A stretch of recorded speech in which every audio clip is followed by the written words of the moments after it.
Hello? Dreamy?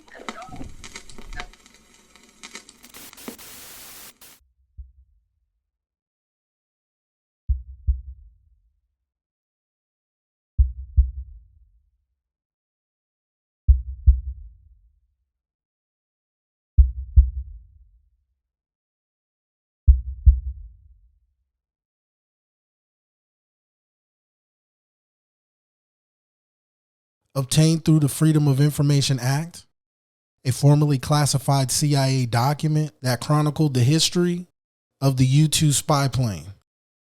A heavily redacted version had previously been released in 1998. According to the report, in 1955, the remote site, which included an airfield not used by the military since World War II. Test flights of that spy plane and subsequent aircraft accounted for many of the UFO sightings in the area. The U-2 could reach altitudes much higher than any other planes at this time. After the U-2 was put into service in 1956, Area 51 was used to develop other aircraft. I'm not supposed to talk. How do I say it? I've always known I'm not supposed to be talking.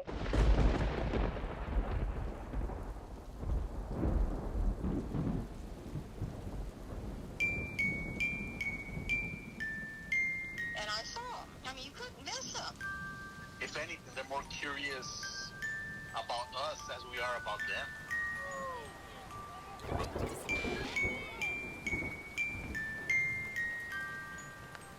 They wanted to borrow the image, or borrow the negative. What has happened to us?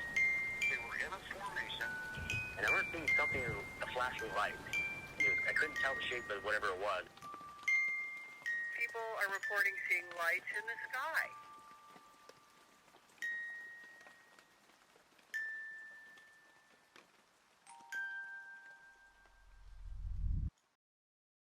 We're going to take you on a journey from the Dreamy draw to dreamland on a highway whose development began at the most perfect time in history, which ironically got approval the same year the Nevada desert became the new playground for the military. By now, you've learned that the Dreamy draw is a hotspot for paranormal activities, and this includes UFO sightings. We have confirmed that ley lines intersect in the Dreamy draw, and recent discoveries have shown that there is a third ley line that intersects with the existing two, making the energy coming from the earth extremely intense. You can actually hear it emitting while you're inside the cave system within this range. Major incidents have taken place above and inside this mountain range, but one of them is completely false.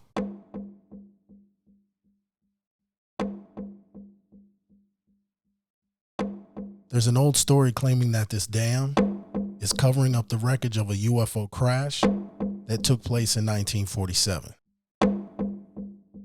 The story goes that there was a flying saucer that crashed right in this area, and the wreckage was eventually covered up by the US government. As cool as that sounds, it's just not true. Cover-up did take place in this area, but it has nothing to do with a dam or a UFO. The cover-up that took place was on a much larger scale, and its location is in that direction. What sits underneath this portion of the 51 affected people in this area for over 30 years, and in my opinion, is still doing so in present day. If you're a resident in Phoenix, you're well aware that people are drawn to this mountain range during the hottest times of the year. What would cause someone to come out here with no water, no hiking experience, in 118-degree weather?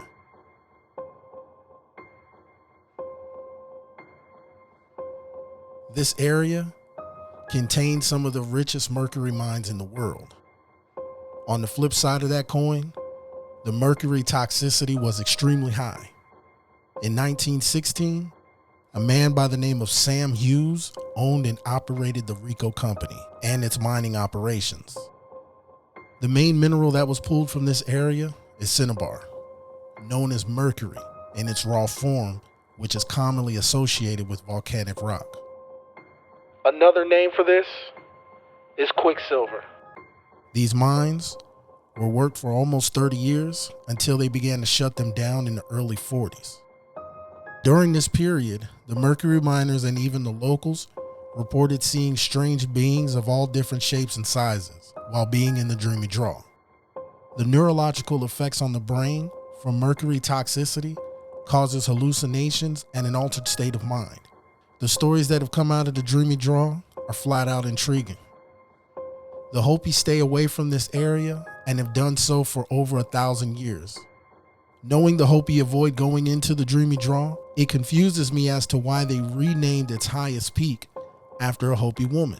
That area has been, I think a lot of archaeologists say that a long time ago that the Anasazi were in that area, but that's not true. They were like us, but they were counterfeits. And a long time ago, especially in the Cave Creek area, there was a lot of demonic type of practices and rituals taking place in the native people. All the wicked stuff was happening in that area there. We Hopis and stuff, we don't like to, go around in that area.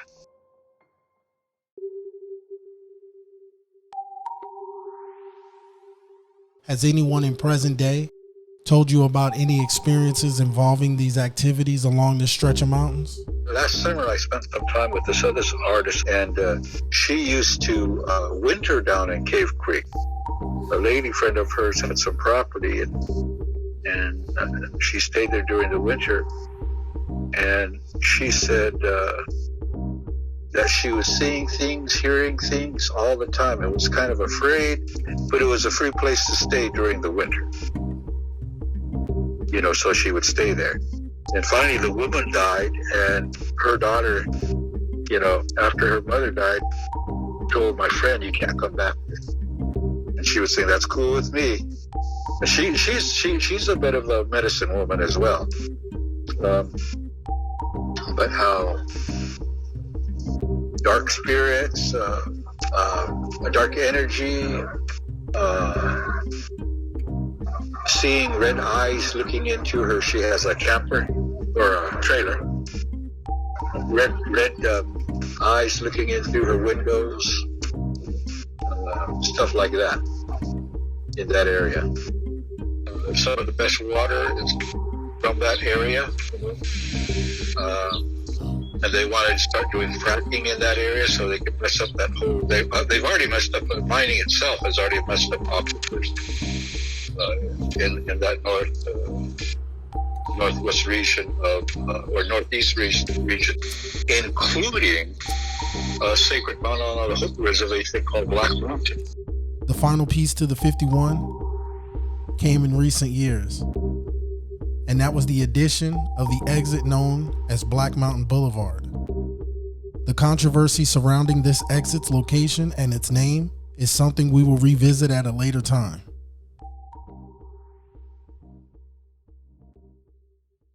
This area is historically known to the ancient Puebloans as the foothills of the sacred Black Mountains.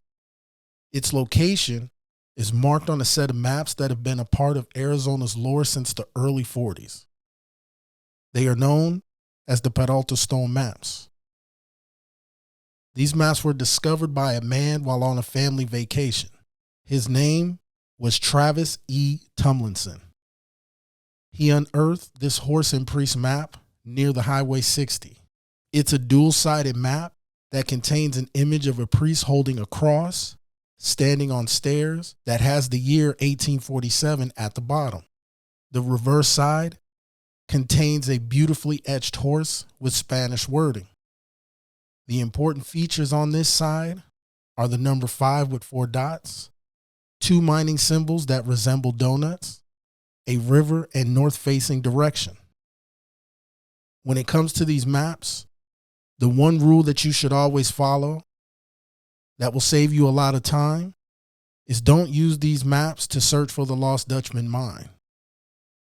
The truth is, Travis Tomlinson fabricated these maps, and throughout history, they were connected to the Jacob Waltz story. They were never meant to be associated with the superstitions as an end result. These maps, in fact, point to two locations that are right here in the heart of Phoenix. This horse is Camelback Mountain. The priest is Piestewa Peak. The 5 with 4 dots is Orion. These two donut-shaped mining symbols are buttes at the base of the sacred Black Mountains. The 51 northbound ends at the foothills of these mountains. These two symbols are buttes that are located here in North Phoenix. One of the buttes is currently being torn down, which sits right in front of this BMX track, which was inevitably named after the Hopi Sacred Mountains. This was once home to a very huge archaeological find that took place in the 70s. Its discovery revealed an ancient place of worship with very important relics that belonged to the native community.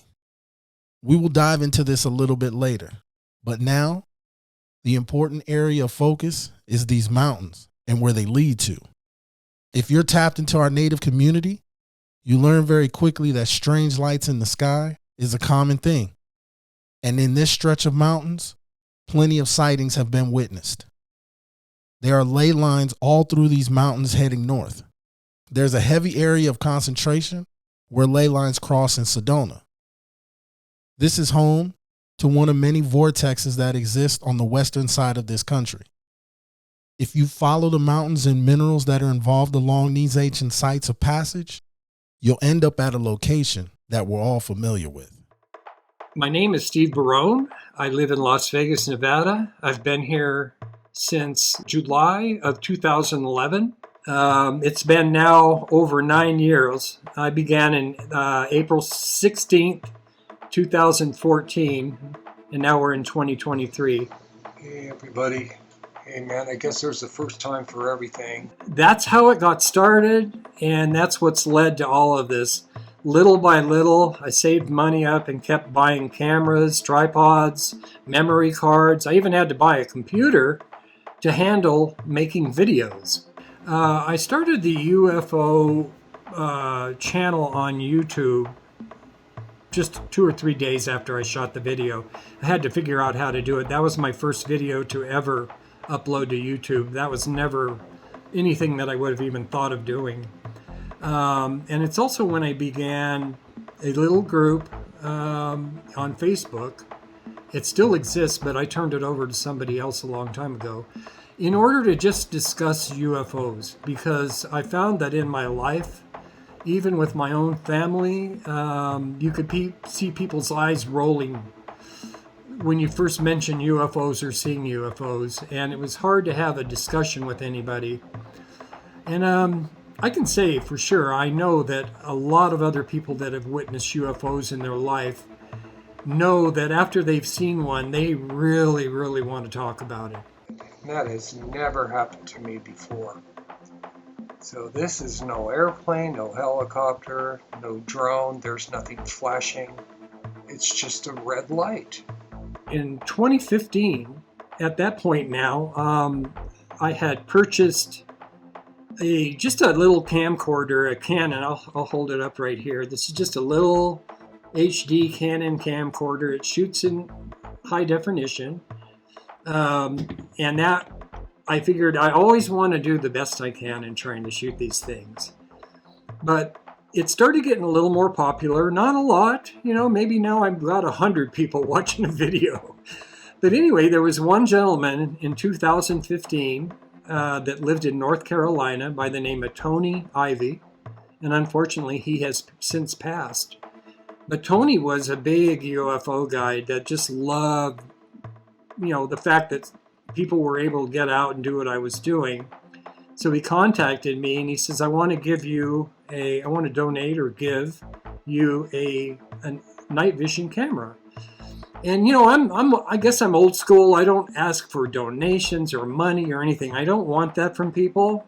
I just want them to watch the videos. But he would not take no for an answer. And he said, and as a matter of fact, I don't just have a couple. He goes, I have 6 cameras, night vision.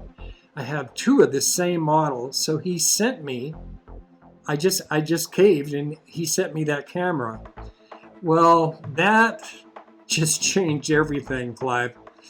Once I got that thing and got it on a tripod and started using it, it didn't take long at all until to the north of Las Vegas, the north side of the city, which is occupied by the Las Vegas mountain range and the Sheep mountain range.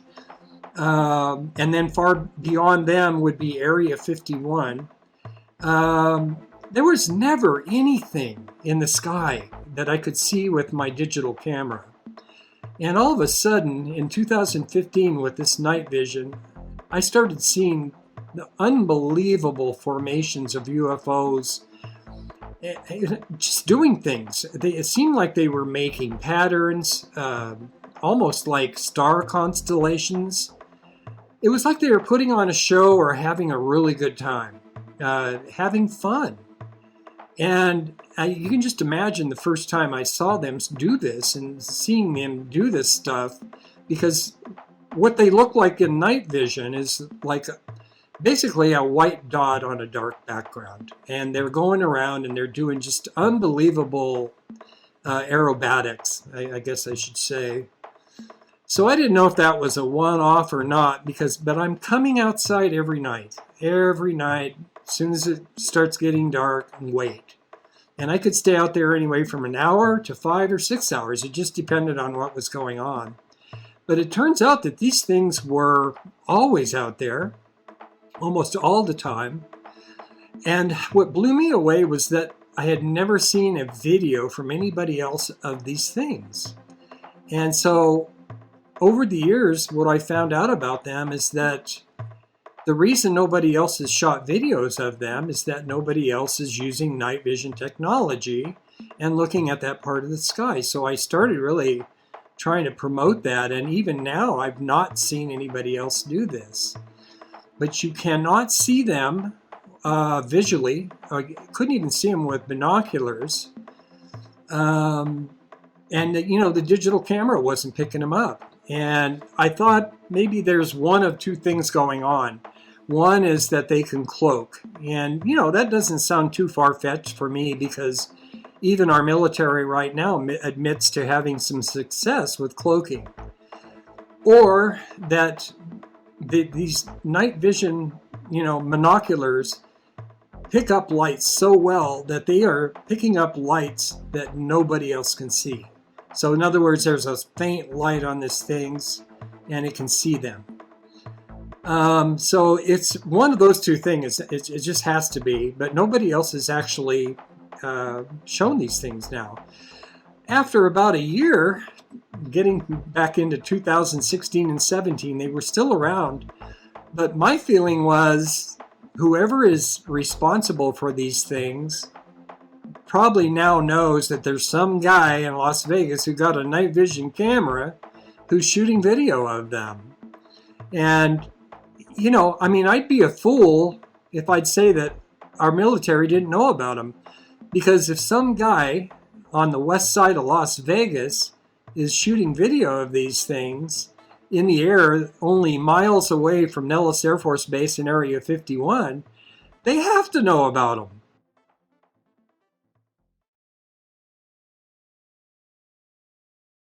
The first time I shot a UFO video, that first one, my son actually called Nellis and asked what was going on. And that's where we learned immediately that we weren't going to be told the truth. This thing was going around like a hummingbird. It was flying. It went 14 miles in just seconds. We were told that it was a jet fighter doing maneuvers over the city, which that seems kind of strange for about 8:30 p.m. at night doing it by itself. And once I had seen that just did it for me. That was ultimate confirmation that UFOs are real. I'm already knowing that I'm living in Las Vegas, which is near Nellis Air Force Base, Creech Air Force Base, Area 51, S4, then it just goes on and on. The old nuclear test site, all of these things are less than 80 miles from my home. And since then I've learned, TV stations, I don't call people about them anymore. There was a point where I decided to just take it and put it online and let people judge for themselves what it is they're looking at.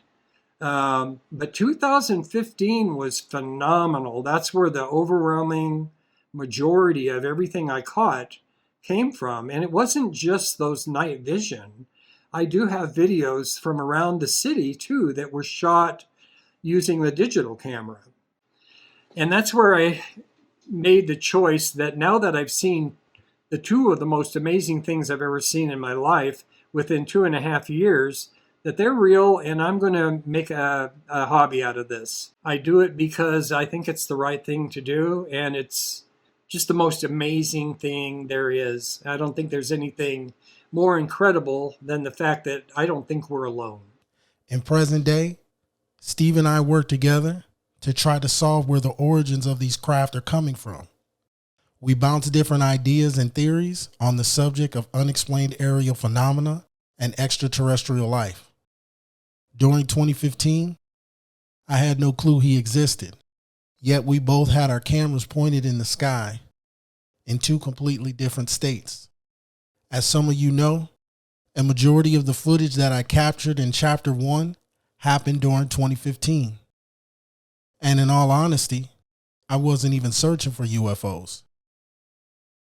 I was photographing the different planets in our solar system, and I began to notice things flying almost unnoticed in the night sky. Out of the 9 described sightings in Chapter 1, 5 of them happened during 2015. The feature sighting at the Black Mountain BMX track took place during the month of August on a 4-day stretch.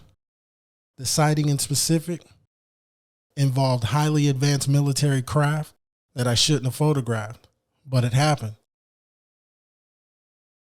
At the same time, in the neighboring state, Steve was capturing footage of things and has 8 different videos in the month of August alone. He had his eye in the sky recording data, and that was probably one of his strongest years of capturing UFO footage throughout the 9 years he's been filming. Let's dive into the Barone files. Yeah, okay. Let me see. I'm going to look at this real quick on my folders, because when I look at August of 2015, let's see, 1, 2, 3, 4, 5, 6, 7, 8.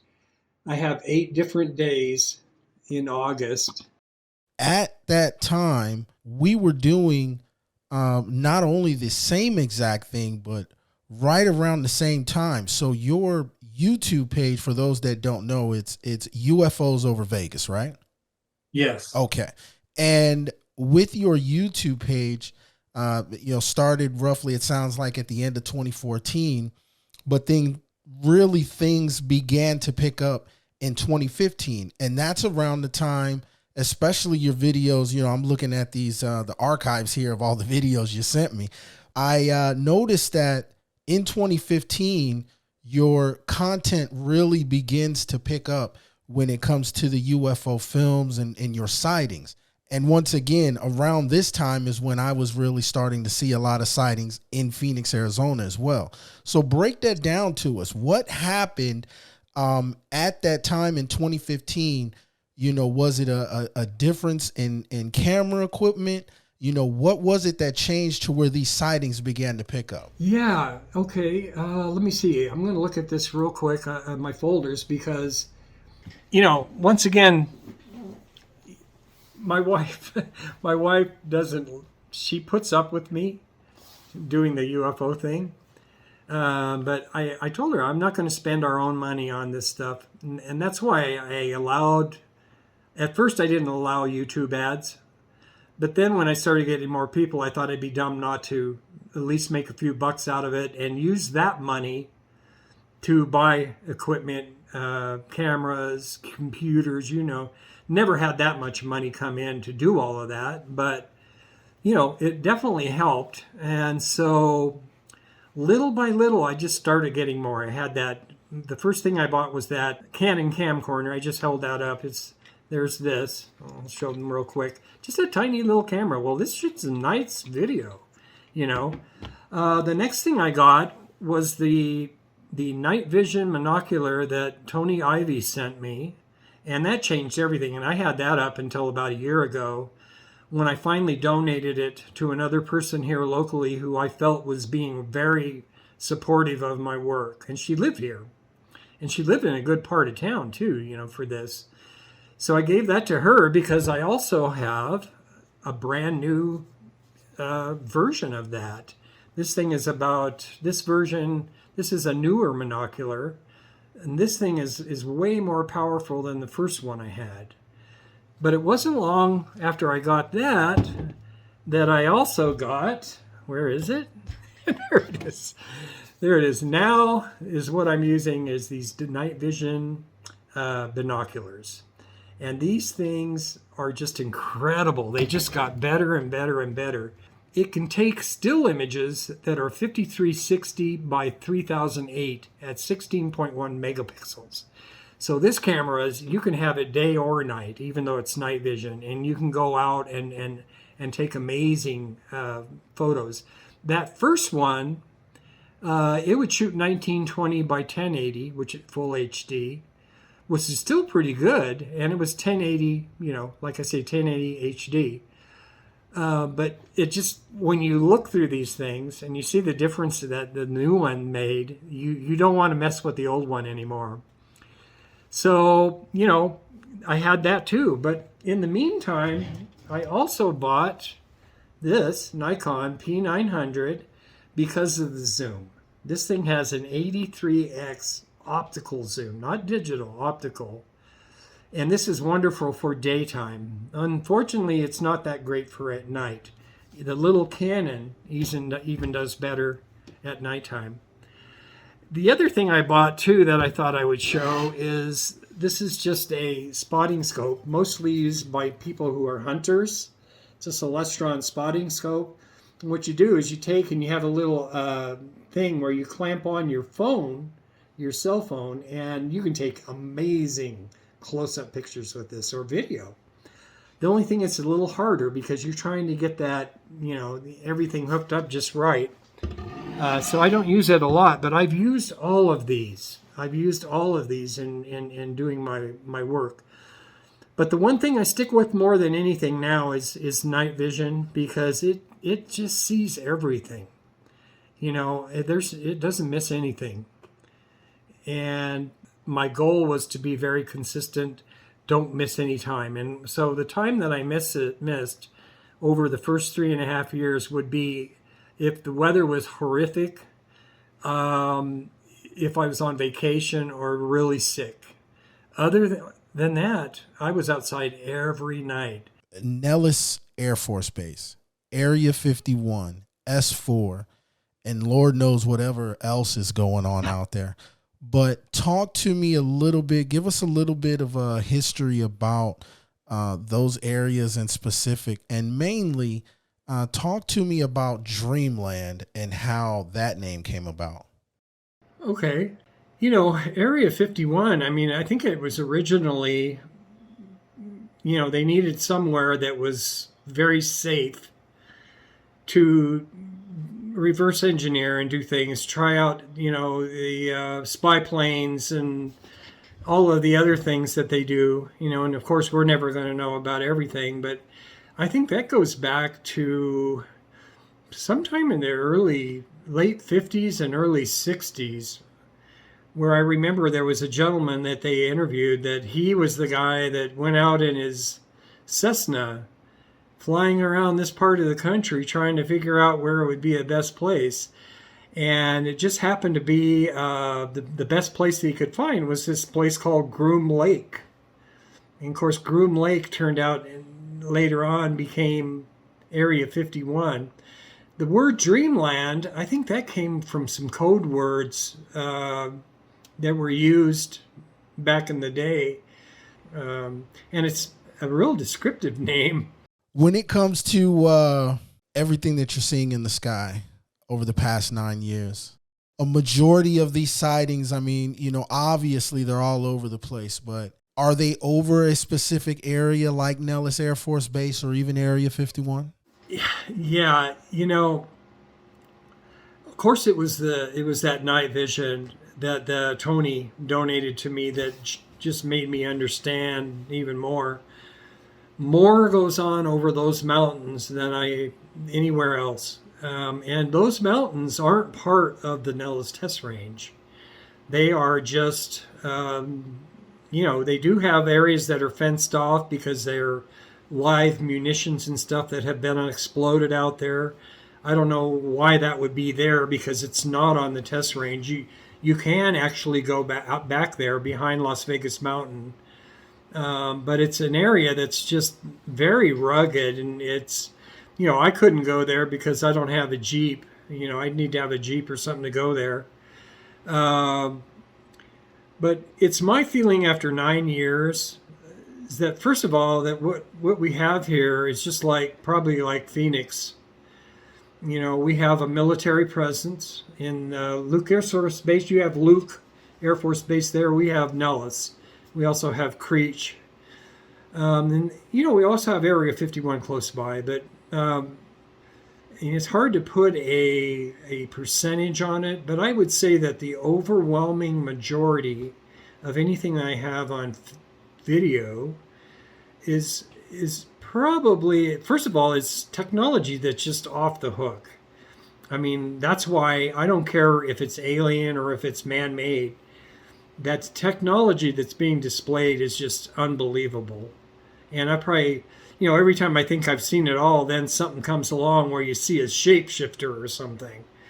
But I would say that probably 75% of everything that I caught on video, I mean, I'm not a conspiracy nut, but I would say that our government definitely knows about them. And if they don't, like I said, we're in trouble because some old man in Vegas is shooting video of them.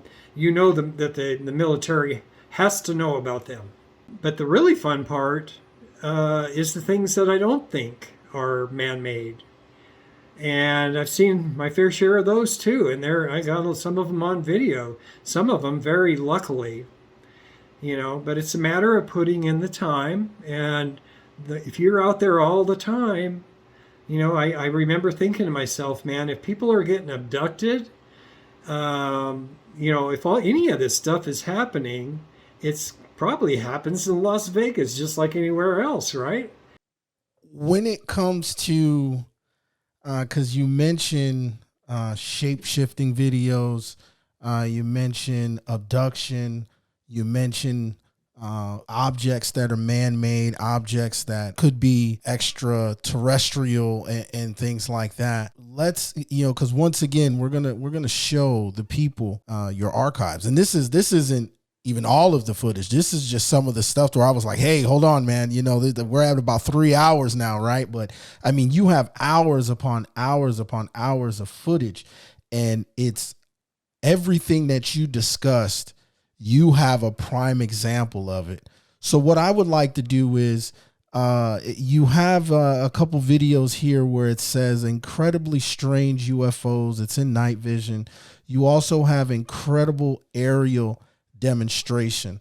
Now, these look like they're in 2015, but the patterns of these UFOs is what I'm really focused on.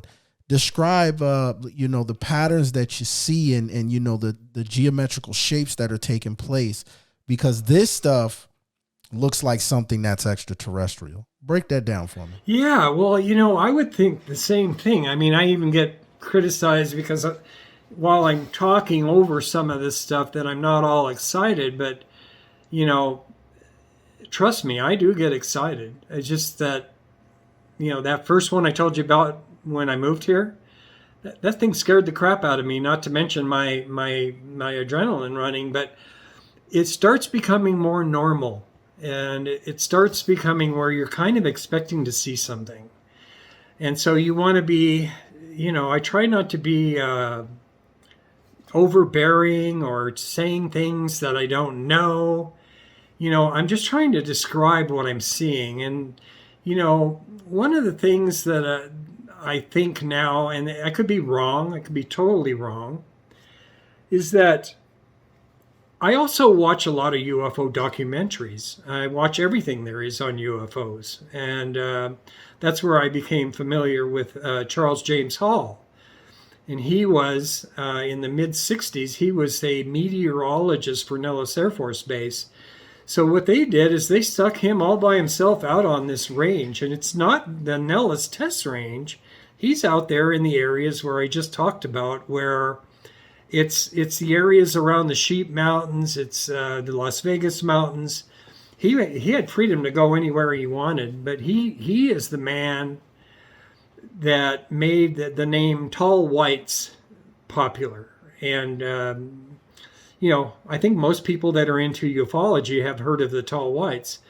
But the more I would see of this man and the more I would watch his documentaries and stuff, the more I realized this is all happening with this night vision. All of these formations is happening in a place where he described.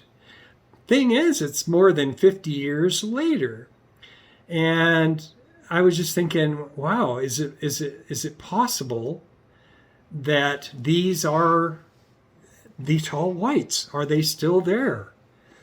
And, there was one event that just put me over the top on what he said, because in his Millennial series, he was talking about these Tall Whites having these scout crafts, and that they would come at times and land at a place called the charcoal kilns over the Clark County charcoal kilns.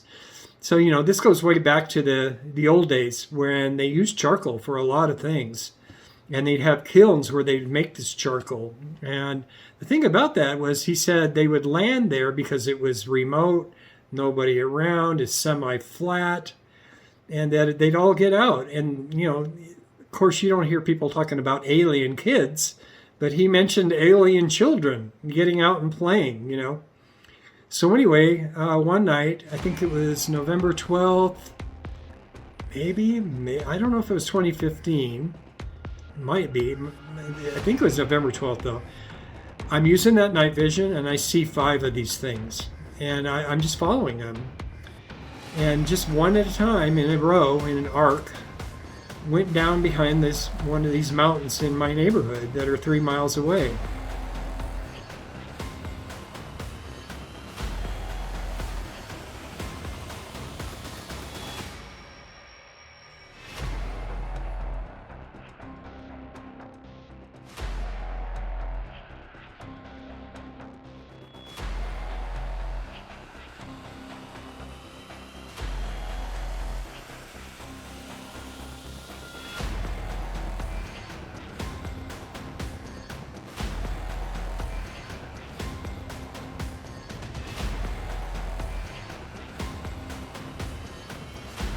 And so, just for the giggles, I use Google Earth a lot.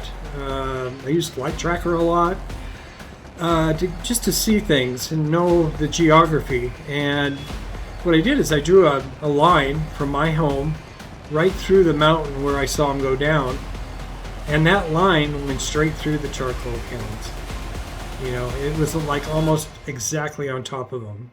And I thought, how strange, because 5 things went down, and as long as I waited, I didn't see anything else come back up. So I thought, man, there's a good chance that these are actually the Tall Whites. And that would be alien, extraterrestrial. The second thing that I think is, I'm also friends with a guy in England. And I met him because of all of this, because of UFOs. His name is Gary McKinnon. And Gary McKinnon was the guy who, back in the 90s, he was just curious about UFOs, and is a very talented hacker. And he hacked into the computers at NASA and the Johnson Space Center. And there, even though he had real slow internet, he found evidence of extraterrestrial officers. He saw photographs of gigantic cigar-shaped, he called it a dreadnought, and little scout crafts, little smaller crafts.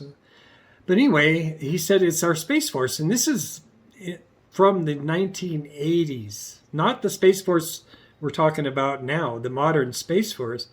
This is a Space Force from going back to Ronald Reagan. And anyway, he got in a lot of trouble, man, and they tried to extradite him to the United States. Long story short is this went on and on and on, and they wouldn't turn him over, and finally charges were dropped.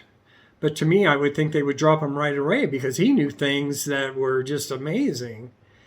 So to me, when you see this keeps even now is going on, I don't think it's going on as close to me as it was before back in 2015, because they know I'm here, they know other people know about it now, and maybe whatever they're doing, maybe they've moved them a little bit further away somewhere where people can't see them. But I know that they're exotic because it's been 9 years and nobody that I've heard of or seen has the same kind of videos. And I would love if people started shooting video of them because it would show that I've been telling the truth all along. We've discussed 2015, pretty much we're in the sky. A lot of my footage from 2015 comes more, towards the beginning, January, March, April, and then it shifts to August. And that's where it really got crazy when it came to the UFO. It was like a black triangle. And then 4 days later, a helicopter circles the area. Looks like they were intimidating, trying to intimidate. But then, they were using a spotlight. And that's when a couple days later realized really that same night they were searching for something. So as time goes on, because once again, I'm looking in these archives here, right? And you have it goes from like night vision to, it looks like even the night vision, the quality of it looks like you upgraded, and some of this stuff looks like military night vision. So break down the advanced technology from 2016, what you're filming, to 2017, 2018. So for 3.5 years, I did this, and there was a point where I just came up against a brick wall. I just couldn't do it anymore because it's not exactly the most exciting thing in the world. Most nights you're not seeing anything, and you're just out there. And, I'm surprised that the neighbors never knew I was there. I was afraid they might think I'm some kind of peeping Tom or something, but so after that 3.5 years, which I figured I put in at least 1,000 nights of just watching the sky, that I'm just going to slow down. And I've slowed down ever since now. So that's going all the way back to the end of 2017 till now, where I still go out. But what's changed now is I don't see much at night, but I do walk into amazing things happening in the daytime. So now I'm starting to get motivated even more, but I don't think I'll ever get back to the, going out every day or every night. Now I want to talk about abduction and one video in particular that I personally feel is an abduction video. Now, we've discussed this video. This video is I believe is the one that I came across when I found your page, UFOs over Vegas. You've had this video caused a lot of stir. I believe this is one of your videos that went viral, and you've had some very important people reach out to you about this video. So let's talk about the Little Red Rock video that was filmed on December 11th, 2019. Yes, I totally remember that. To me at the time, that was the most amazing video I ever shot. Before we go into this video, I need you to understand this. You may have witnessed or even viewed objects in the sky that appear to be a star, or sometimes even conventional aircraft. And then the appearance changes, displaying their true form. This film clip here that was displayed in chapter 1 shows a bright light in the sky that attempted to take the appearance of Venus. Its movement through the night sky didn't go with the rotation of the stars and planets. The night vision camera I used seemed to get its attention before eventually moving out of the camera's view. This type of unexplained aerial phenomena continues to leave me speechless. In this video, the UAP that occurred attempted to mimic a helicopter. I want you to remember how helicopters work. You've probably seen them every day. Remember their characteristics. Light patterns, sounds, their behavior are all noticeable. Police, news, and military helicopters contain a different series of light features that are called navigational and positional lights. These aviation light patterns are broken down like this. Most helicopters, like police, news, rescue, and medical transport, have a green, red, and white lights. These lights are needed in low visibility conditions to avoid collision while being airborne. The white light is typically on the tail section of the craft. These lights are needed so that way they can be seen from the ground or by other aircraft. The green light is on every airborne and waterborne vehicle, marking the starboard side, which is on the right. The red light indicates the left side of the craft. Police and news helicopters have an additional red light, which will remain solid, which indicates that the craft is recording or broadcasting video. When it comes to military helicopters, you'll almost certainly see a red light and a white light. But the patterns of these lights are different. If the red and white light are flashing one after another, normally that's just a training exercise or transport. However, if you see a military helicopter and the red light flashes 3 times, followed by a pause, and it repeats this process, things are far more serious, and you should start recording. This footage was viewed by Richard Doty, and he also contacted Steve and told him what he captured could be historic. I just need to describe where I'm at and where this happened. This happened approximately 3 miles from my home. And that is 3 miles going towards Red Rock Canyon and the Pine Mountains, the Spring Mountains, and specifically the Madre Mountain. So it's only 3 miles away, but I was at my computer on that day. It was December 11th, 2019. And this never happens to me, but I just got an urge to get up and go out. And I even grabbed my camera. And I'll be damned if I looked over there and I didn't see something amazing going on. And once again, it's 3 miles. I just gotta make this clear with people right away. When helicopters fly over, and they fly over every day, I can hear them coming while I'm in the house. And I can get outside and be about the time they come over because they're so loud. And, especially the Metro helicopter, it's very loud. And it's a kind of a badass helicopter. But anyway, I didn't hear anything, went out there and saw lights and just got I got my night vision on it, and it was a moonlit night. It was really nice. Beautiful. So it made the video even better because that's the monocular that I actually gave to this lady. And for 57 minutes, man, I filmed this thing doing stuff you would just not believe. I saw it. It looked like there were glowing spheres, like white, coming up and down out of this thing, almost like they were doing an extraction. But then I saw one going up, and this just gave it away to me, was when you're hoisting something with a helicopter. And by the way, I'm a veteran. I was in the Navy for 3 years active and 3 years inactive. And I was also with the Gator Navy. I was with the Navy Seabees, the SEALs, assault crafts, all the river boats and all that. That was the group I was with. I've seen a lot of stuff, man. But one thing this thing did was, at one time it was raising something up, glowing, And so imagine my hand is the helicopter right here, and this thing's coming up. Well, when you see something going up that's being hoisted up, it should go into the middle of that what's pulling it up, right? This thing was swinging a bit, and it was way out to the side going up.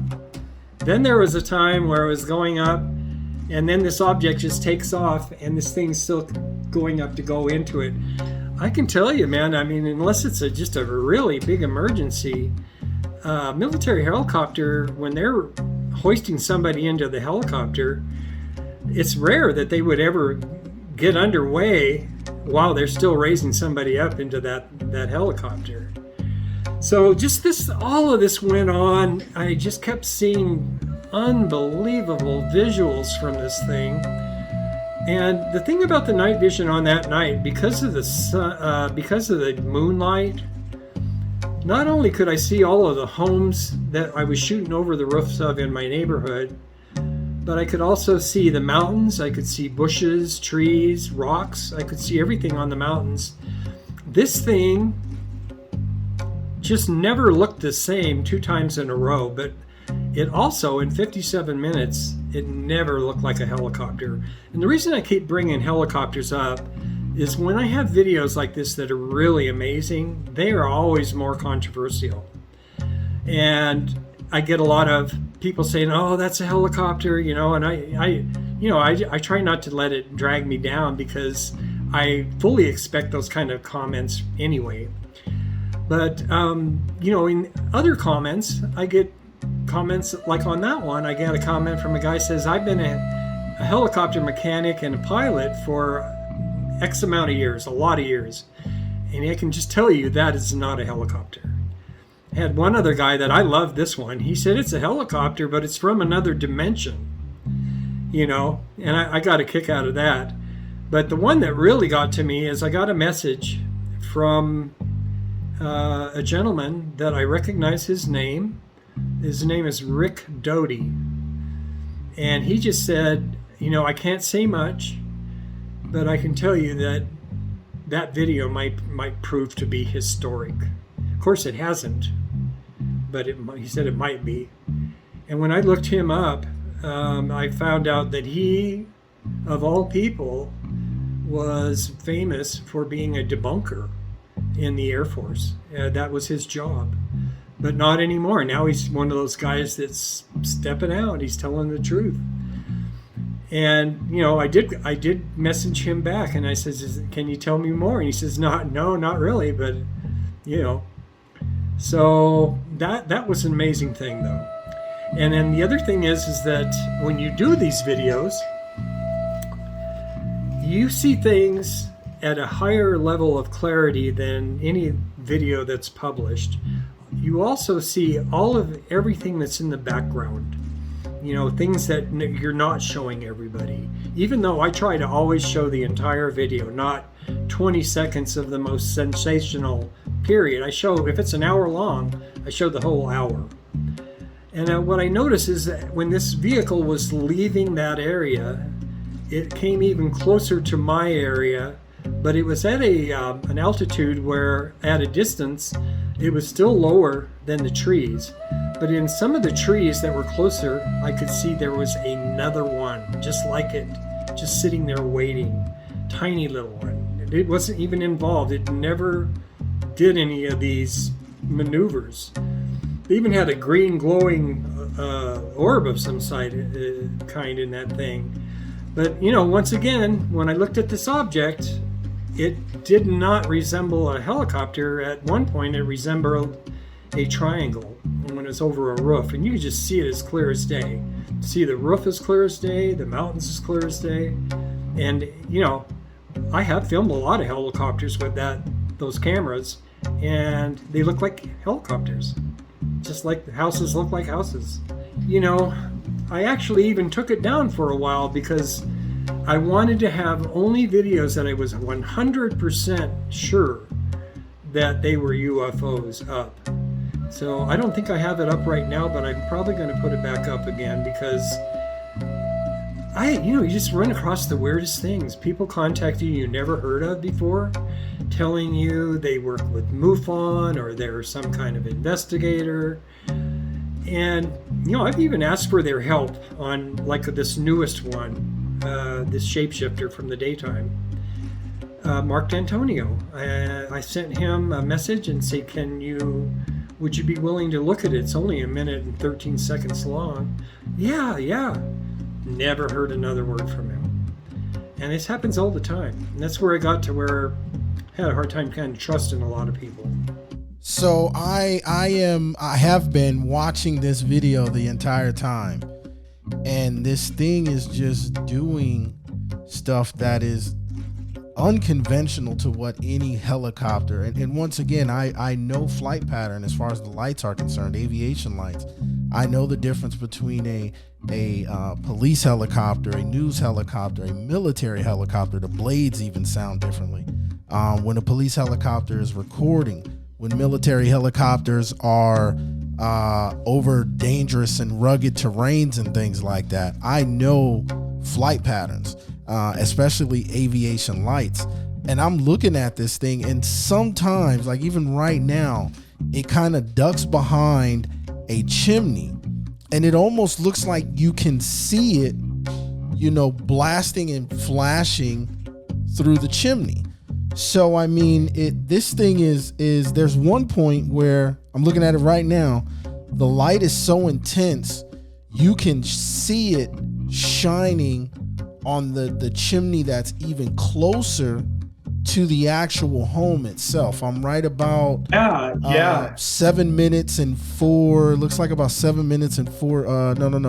8 minutes and 53 seconds in that range. But it is just. You can see the light like kind of bouncing off the chimney here, and there's this continuous red light that's flashing, and anytime you see a continuous red light, that does mimic an aviation sound or aviation light.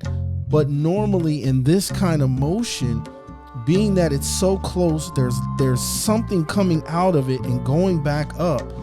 That light should be solid, because it would be in some sense recording, right? So this is a video that I have never, once again, I haven't seen anything like this since 3 years ago, 4 years ago, actually. Wow, that was 4 years ago. 4 years ago, I haven't seen anything like this. This video, every time I see it, it just, like right now, here we are at 8 minutes, and this is where it gets really interesting. Actually 10 minutes, or 10 minutes and 3 seconds. Here's the light coming out of it. It looks like it's either shining. I can't tell if that's a house or if that's the mountain, but there is a light being dropped. And my thing is, anytime you see a helicopter, and I can't even think of the correct term, but when somebody is coming out of the helicopter to maybe do a rescue mission or something like that, there's always some sort of movement.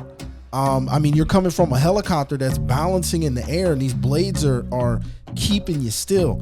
The light that is going down does not appear to be attached to anything, and it is moving perfectly still in a straight arrow. And you have a good line of sight on this. I've never seen anything like this, especially like I'm watching it now and it's moving and there's light. I think that's a house. I can't tell, but I see little lights blinking. Like, that's just interesting.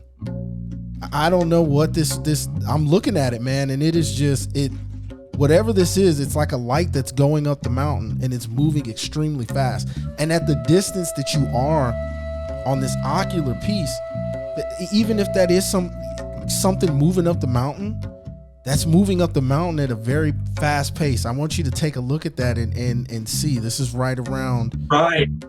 I was going to say, even that coming up and down from the object, I've seen a lot of just helicopters doing,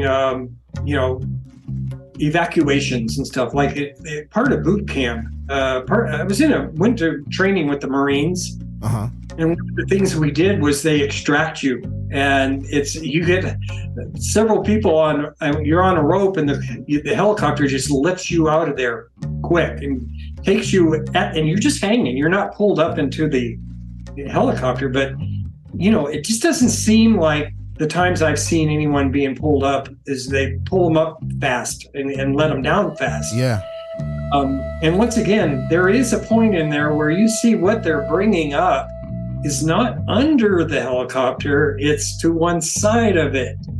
So, when you're hoisting something and there's no wind, nothing can be out like this and going up this way. It's always going to be this way. Exactly. And one thing I'm seeing now, just the lights are always, they're distinctive, meaning you're able to see the difference in, like, for example, a police helicopter. When I look at this, the colors I see, somebody sees it, you would automatically think maybe a police helicopter, right? But here's the thing. The lights are distinctive. You're able to see where that red light flashing is coming from. You're able to see where the blue light is. You're able to see where the spotlight from the front of the helicopter is coming down. These lights are so immense and they're so intense, you really can't make out where it's coming from, where these lights are actually coming from. Like, I've never once again, never seen anything like this, and I haven't seen anything like it since. And I'm still watching. I've been watching this thing 13 minutes now, and this is just, it's doing things that you don't see, especially in a neighborhood like this. The one thing about this video is the canyons. You're in a canyon. Is it called Little Yeah, Red it's Rock? actually, the houses are kind of, they fool your eye a little bit. The houses are in my neighborhood. And so to get over there, for me, I drive my car, I park at the end of the houses, and then I hike for 2 miles to get up there through rugged desert. And it's not near the houses like that. However, in all the time that you've been watching it here in this last 20 minutes, did you notice any green lights on there? No, it's like a bluish, whitish, like I can't, it's so intense. You can't really make it. It's like a bluish, whitish. And now I'm looking at it, and for a third time, it looks like it's going back in the same, and you're on it. You are on this, man. And there is something coming out of it, like you said, to the side, and it's slow. I mean, well, I don't know I cannot tell you what I'm looking at. I'm looking at it. I know I see it. There's this light. It's in between maybe it's the ground, and then it's this really intense light shining upon it. I have no idea what the hell I'm looking. I've never seen anything like this. And where am I? I'm at like 1511 right now. And I mean, it's just, it looks like there's 3 or 4 of them. You know what I mean? And this, I'm looking at the time, 1757, that's going on what, 6 o'clock? Is that right? Yeah, 1757. So that's 5 something p.m. 5:58. Yeah. So the sun is still out. It's not dark, right? The sun is You know still what? out. I wonder if I'm wondering. I usually am pretty anal about making sure the clock is right. Okay. That seemed in my memory to be more at night, but April, in April it doesn't get dark until around 5 or 6. This is December or December. Okay, I'm sorry. That is right. That is right, because what am I thinking? I'm thinking of my other date. That is right, because at that time of year, I hate daylight savings time. I wish we were like you guys in Arizona. It can get dark by 5 p.m. In December. Wow. And then in the summer, it can stay light until 10:30, where you still have some daylight. You see it on the horizon. It doesn't truly get dark until after then. But yeah, and then in this case, what really helped was just the fact that it was, if not full, it was pretty full moon. You zoomed in so close to this thing, and I'm trying to make out some sort of object. I'm not making out anything. The light is so intense. There's no helicopter out there. As far as the market we know, that is so bright. The lights are so bright you cannot make out.